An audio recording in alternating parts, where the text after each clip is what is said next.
adopted a serial killer by NoirTheMisfit.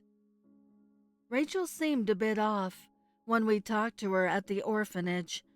It seemed like she was a bit troubled, coming and going from different homes due to accidents occurring in her family that ended in tragic deaths.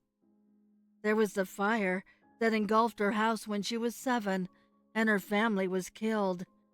She was found covered in ashes and crying her eyes out by the police. The fire was stated to have been caused by faulty wiring. Then there was the brutal murder of her second family. Rachel was again found sobbing uncontrollably while covered in blood.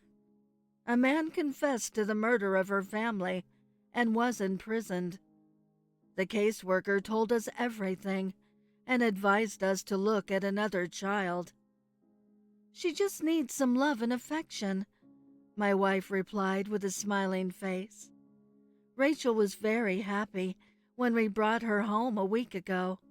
She was excited to see her new room as well as all the new toys she could play with. "Just make sure to stay out of trouble, and you can play with anything you want. Got it?" I told her as she was examining a sharp knife among her new collection of toys. "You mean I can really play with these?" she asked with a sparkle in her eyes. "Of course you can. How about you start with Daryl next door? He's been getting on my nerves over the years." "I love you, Daddy," Rachel expressed as she hugged me, almost crushing my rib cage. "I love you too, Rachel," I replied, picking up and hugging my little serial killer. 26. By Pepperidge Farm Remembers. That's how many bodies they found in the pit below my house. 26. It was an earthquake that brought them to light. If not for that, I'm not sure I would have ever known they were down there. When the ground shifted, a putrid smell seeped up from below and permeated the entire house. Trying to locate the source, I shined my flashlight through the access hatch for the crawl space, and that's when I saw an arm. A human arm, poking up through the dirt. Immediately, I called the police, and that's when my life turned into a circus. Nothing like this had ever happened in our small town before, and the media had a field day. Investigators started to identify some of the bodies, and local news outlets dubbed them the Alphabet Murders, as strangely they appeared to have been killed in alphabetical order. One per year, spanning back 26 years. All women in their late teens and early 20s. Amanda Zeller was the last victim, Karen Abbott the first. Of course, my wife and I were the primary suspects. We'd been arrested and swabbed for DNA to test against forensic evidence they found under the house when the very first bodies were being unearthed. However, I knew they wouldn't find a trace of me or my wife down there. Neither of us had ever ventured below the house before, though I was sure they'd find a connection from me to who I knew to be the real killers, my parents. I had only inherited the house from my evil, abusive pricks for parents a few months prior, after they'd lost control of their vehicle and driven off a cliff. Good effing riddance was my first thought when I was informed of their deaths. I'd never been more than a punching bag for the both of them, something to scream at, smack, and berate at home, then parade out in front of the neighbors as some perfect little child, some perfect little family. It was all bullshit.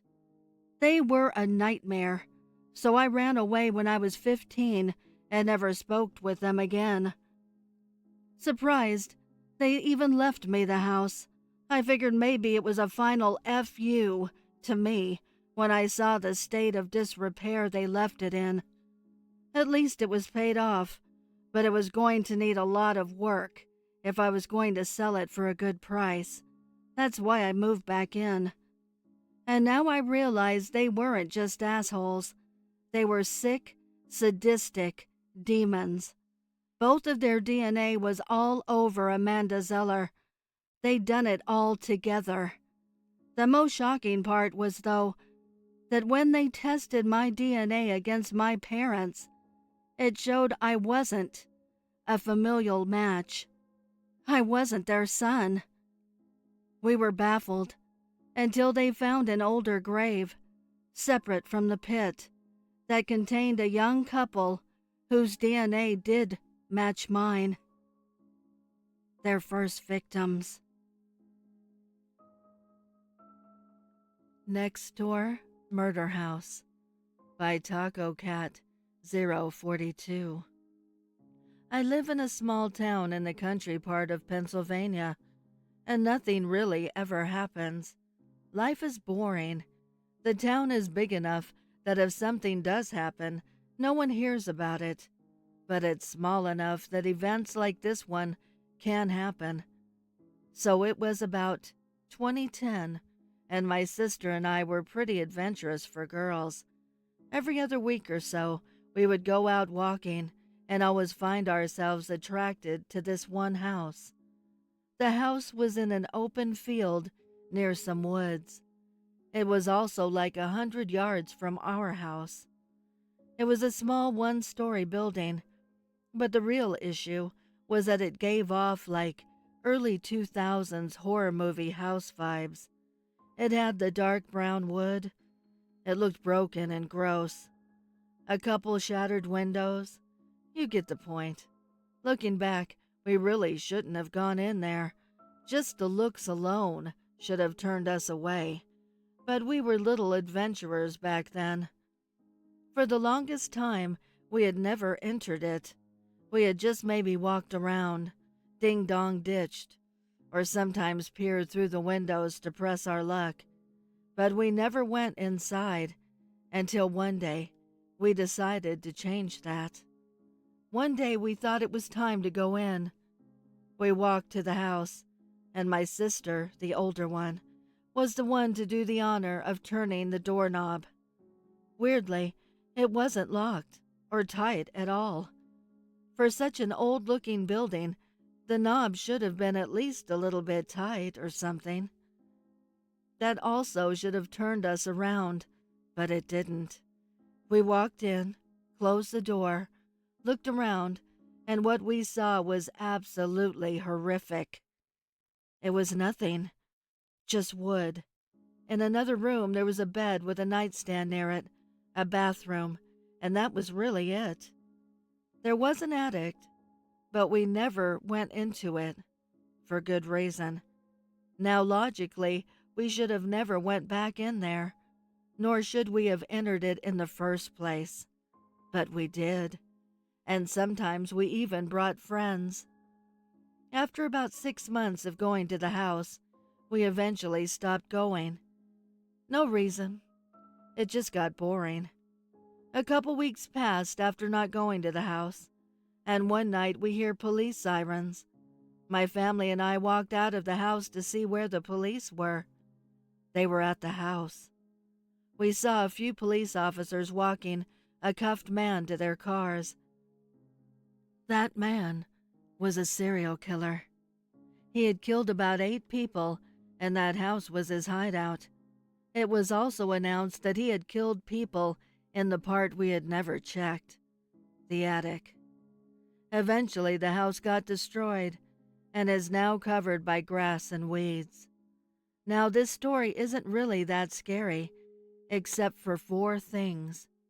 First, this actually happened.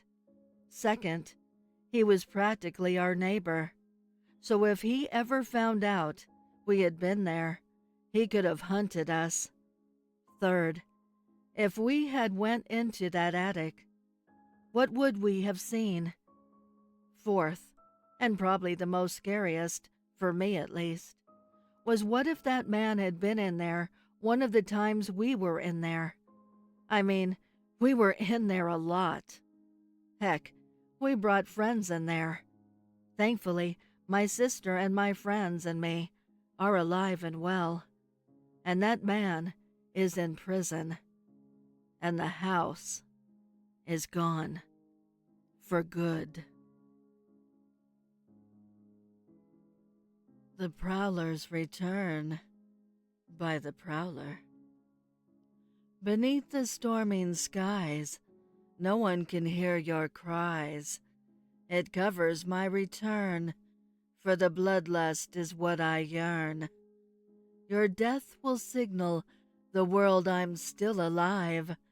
The people will once more doubt if they'll survive. In my absence, the fear has gone, but in your death, I bring forward a renewed bloody dawn. I prowled your halls and hid amongst the shadows that clung to your walls. But in my seclusion, I've seen how fearless this place has become.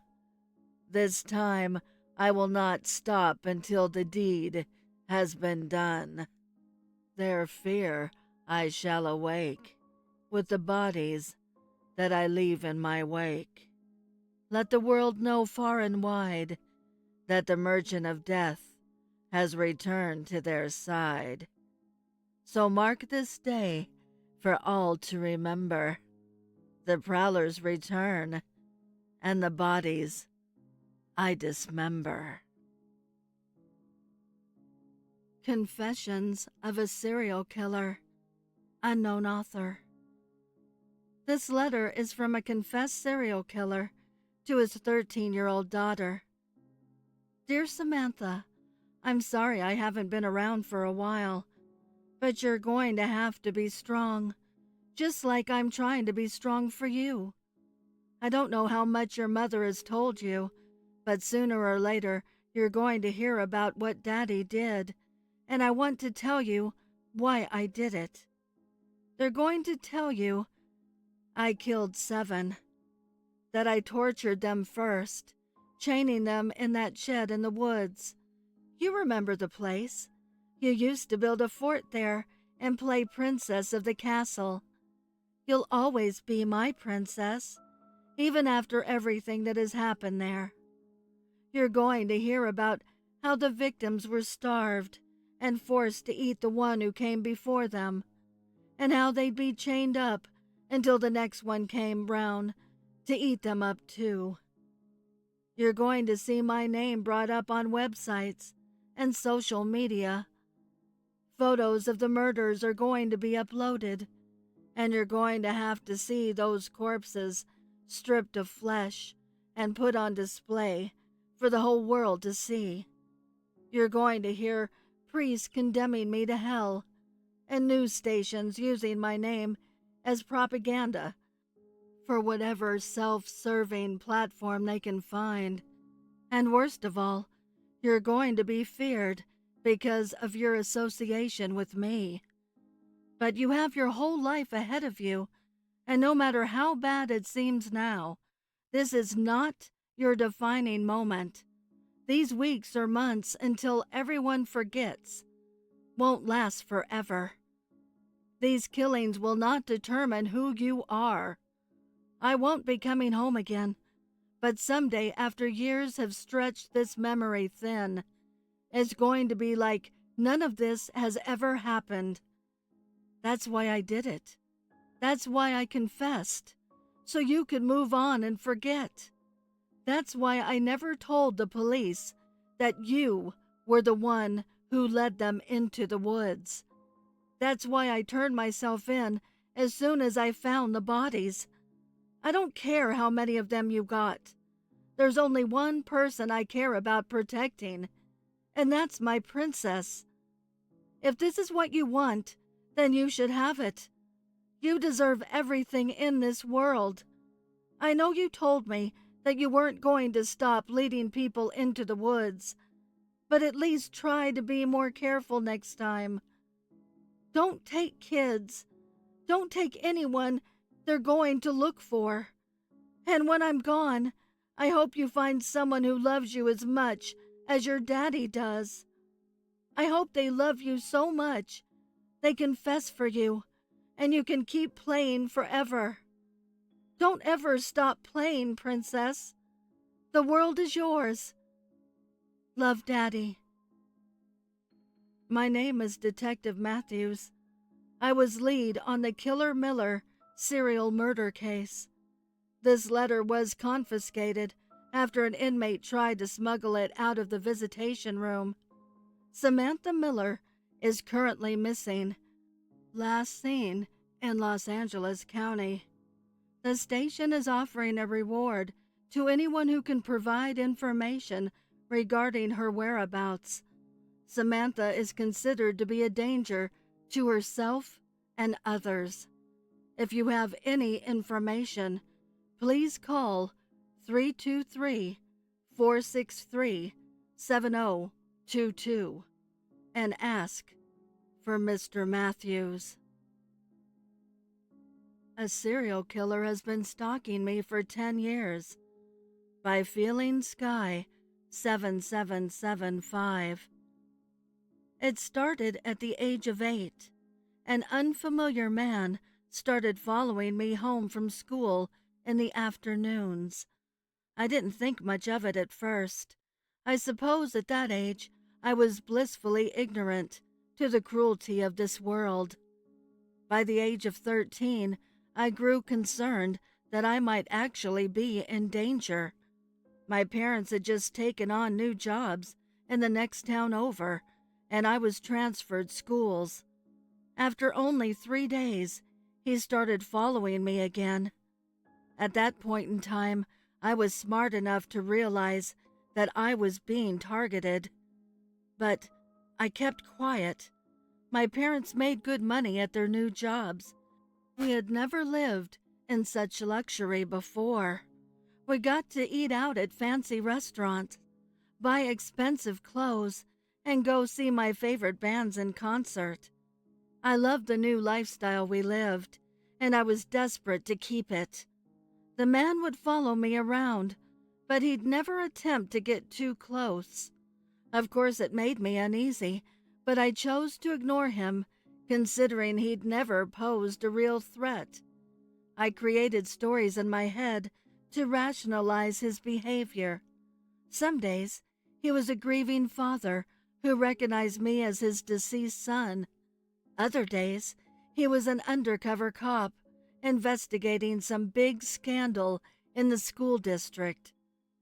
But then, when I turned 16, he just vanished. I figured that he must have been wary of the possibility that others might notice. In a way, I had become accustomed to his presence and almost felt nostalgic when I stopped seeing him out of the corner of my eye across the street. After I graduated, I went to college 2 states away. At this point, the man was a distant memory. But as I opened the door to my dorm room for the first time, I was greeted by the same man. I screamed in shock, and he bolted out the door. By the time my friends came around to check on me, he was nowhere to be seen. From there on, I saw him everywhere. He no longer felt like an innocent creature.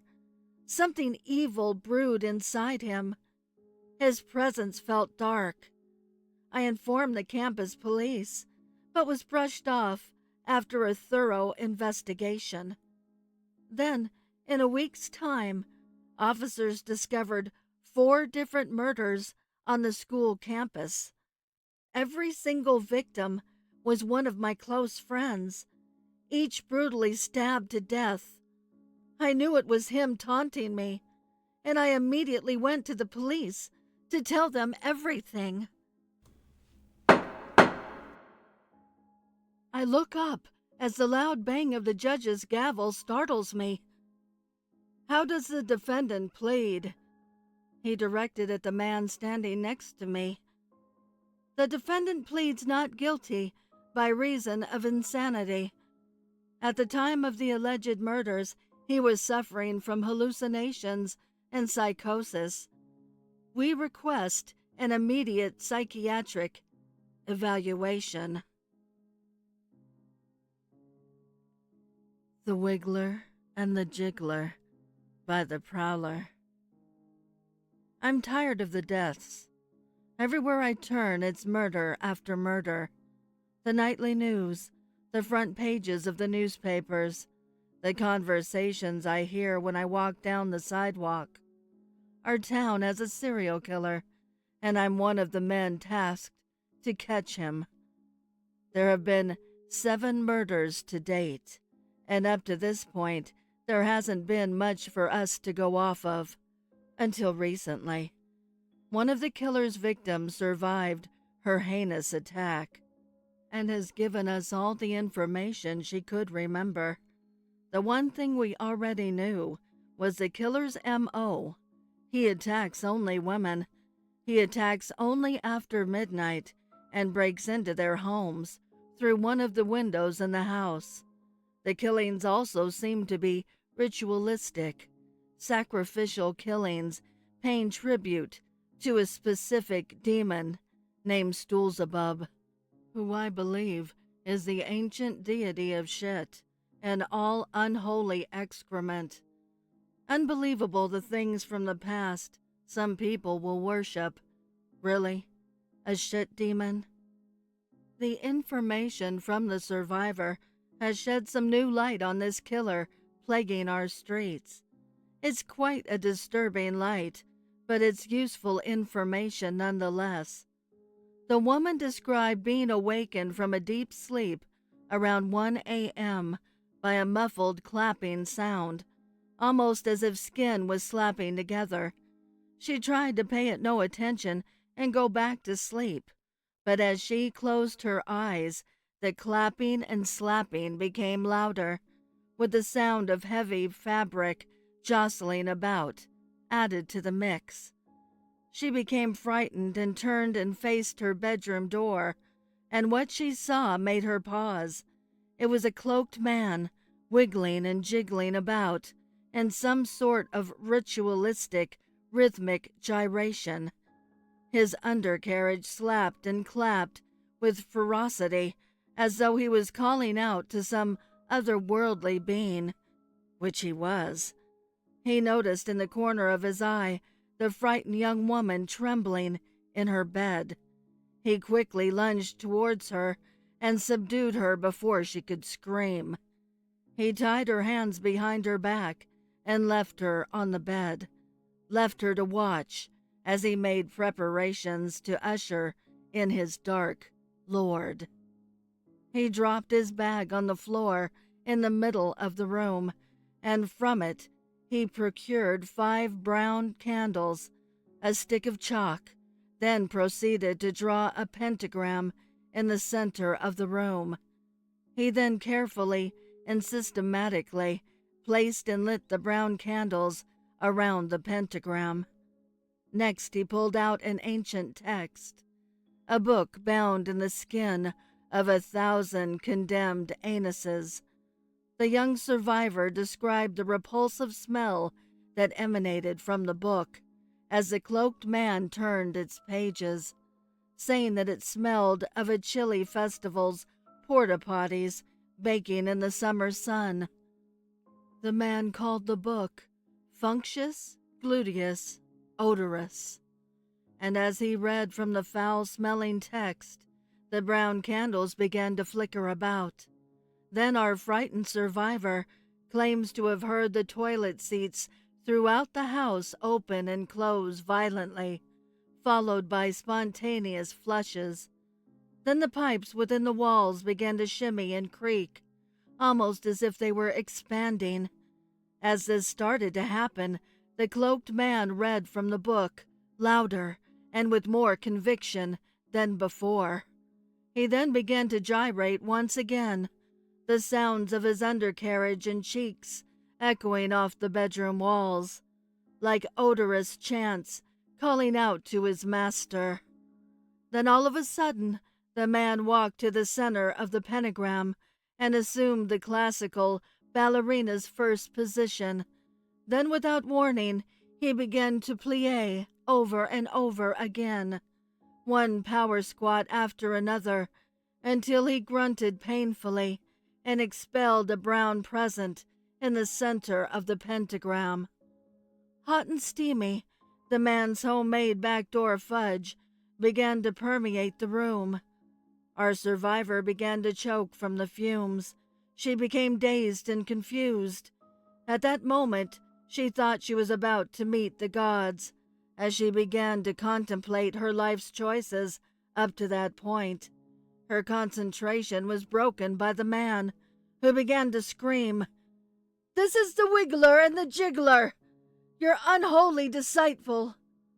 I have killed many, all in the name of you, my noxious lord. Please come forward through the porcelain portal. I seek an audience with you, Lord Stoolzabub." At that moment, the house began to shake, the pipes behind the walls squeaking and expanding as something large was making its way through. The witness then said she saw the cloaked man fall to his knees and begin to pray, chanting in a language that she had never heard of before. The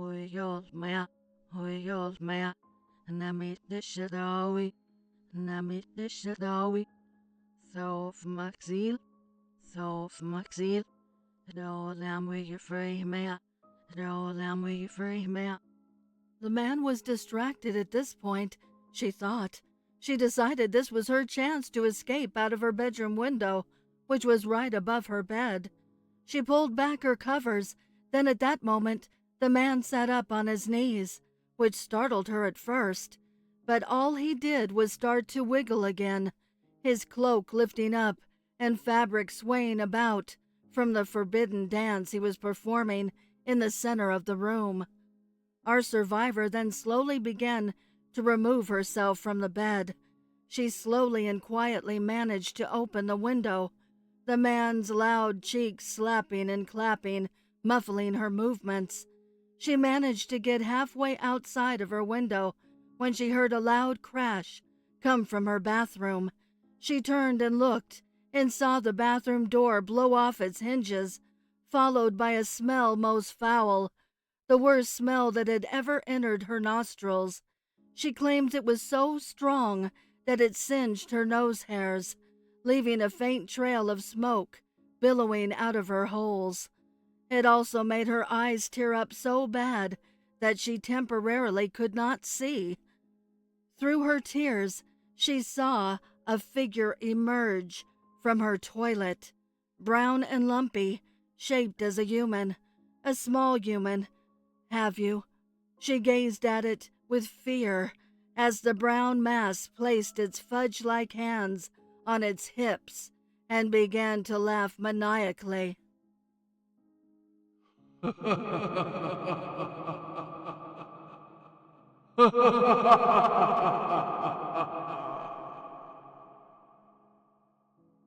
All she could do was scream, "Holy shit!" at that point, and when the supposed shit demon and cloaked man turned to look at her, she fell out of her window and ran off to get help from the neighbors.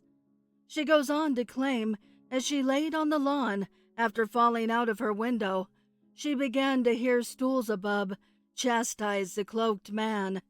He said the man failed for not securing a final sacrifice, a sacrifice which is needed to bring him back permanently, so he could walk the earth once again to cause his fecal destruction. She then said as she got up, she heard the man apologize profusely and said he wouldn't fail again, followed by the demon's low, menacing voice. "If you do, there won't be a next time."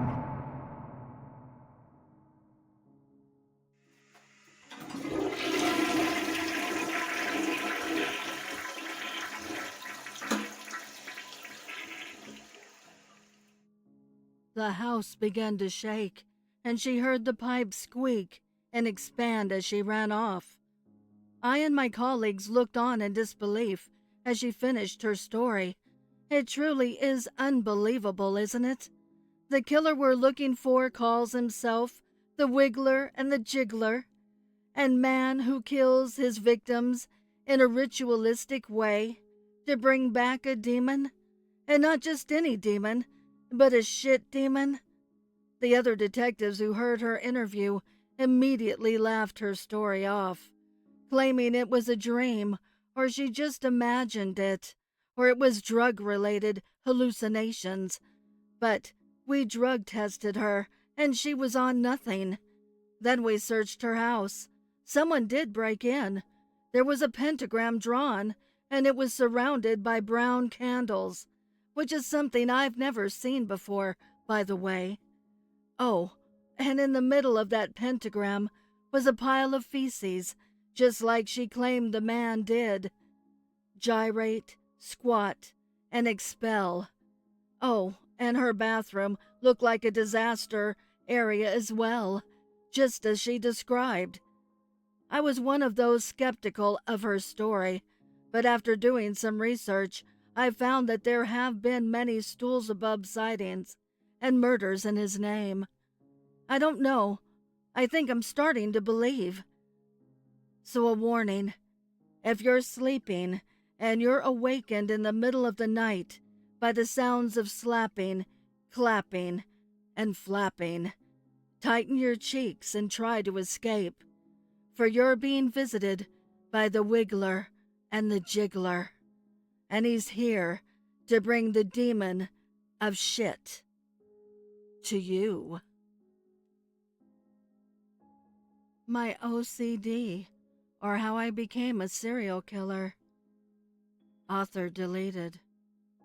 I was diagnosed with obsessive-compulsive disorder pretty young. My parents noticed from the time that I was 6 or 7 that I insisted on doing things a certain number of times. For example, if I was going to turn the TV off, I would push the button 3 times. Before taking food out of the fridge, I would open and close the door 7 times. If I didn't, it would bother me until I went back and did the action the remaining amount of times. The numbers that showed up most often in my compulsions were 3, 7, and 12. I was put on a medication called Zoloft and went through extensive counseling, but nothing worked. I had to do certain things a certain number of times. It was just how I was. When I left for college, I stopped the medication and the counseling. It wasn't helping, and it cost money. I'd become used to the urge to do things over and over, and I almost always gave in. Fast forward to last year. I was 22 and a recent college graduate. I was driving to my parents' house in Florida. I lived in Georgia at the time, where I'd gone to college, for Christmas. It was early on the morning of Christmas Eve, and the sun hadn't risen yet. I was supposed to have gotten there the night before, but complications arose, and I had to leave around midnight. Now, I was on a dirt road in Florida. I don't know how much you know about dirt roads in rural Florida, but they can get pretty damn narrow and windy. I was tired and not looking where I was going. I hit someone, a 17-year-old girl. She died before the paramedics arrived. I was going to have to go to court. My trial arrived, and I was sentenced to 10 years in prison. This was bad for me. My OCD only got worse. I was experiencing constant tics now, the kind I got when I didn't do something the correct number of times. I didn't know why. What hadn't I done? Then, one night, there was a fight in the prison. The people who had shanks or other makeshift weapons drew them. I somehow ended up with a rock in my hand. It was self-defense, I swear. The guy died 2 hours later. My sentence was extended. The tics subsided a little, for a short amount of time, and then they got worse. I knew what it was now. It was the killings. I knew what I had to do. One of my numbers was 3, remember? Hopefully, I could kill one more person, get away with it, and be done with it. So I lured another inmate to my cell. I strangled him and positioned him so it looked like he took his own life. The tics got worse and worse, but I couldn't risk an extended sentence. Years later, I was released. The tics got worse and worse. They had made my life hell. I had to make them go away.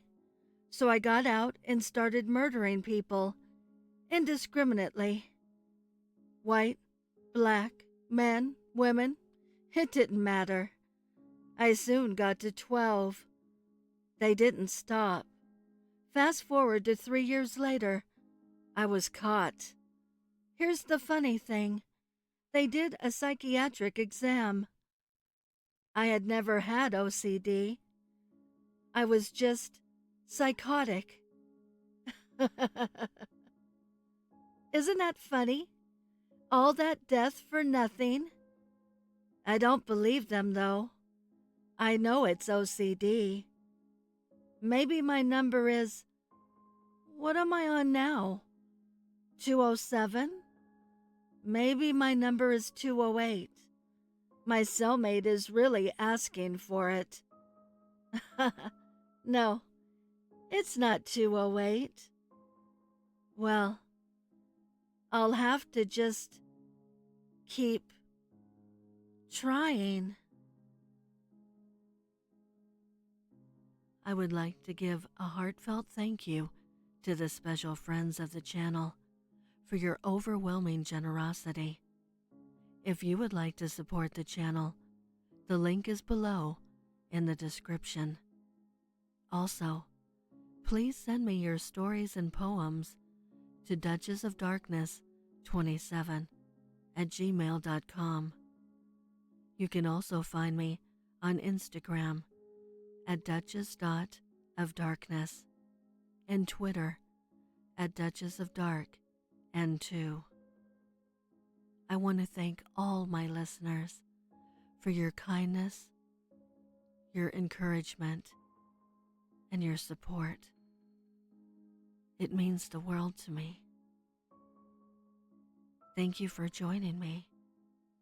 Until next time.